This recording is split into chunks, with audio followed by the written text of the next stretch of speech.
સુરત મહાનગરપાલિકાના બાયોડાયવર્સિટી પાર્કની ખરી વાસ્તવિકતા કંઈક અલગ જ છે। 145 કરોડના માતબર ખર્ચે બનેલો બાયોડાયવર્સિટી પાર્ક લોકાર્પણના માત્ર 7 મહિનામાં જ તંત્રની ઉદાસીનતાના કારણે જ દારૂનો અડ્ડો બની ગયો છે। સુરતના જે પાર્કમાં લોકોએ કુદરતનો આનંદ લેવાનો હતો ત્યાં આજે દારૂની ખાલી બોટલો અને ગંદકીના ગંજ જોવા મળી રહ્યા છે।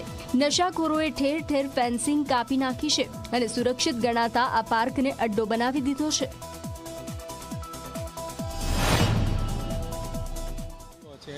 મને ખબર છે કોઈ પીતા હોય એમ બધું કરતા અમે શું કરીએ સાહેબ?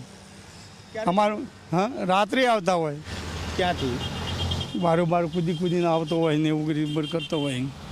હવે એ પીતા જ હોય તો પારું પોટલી તો હવે શું કરવાના ધંધો જ ચાલે છે બધો।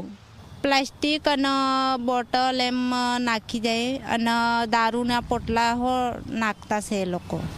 કેટલી હોય છે રોજ કેટલો કચરો હોય છે?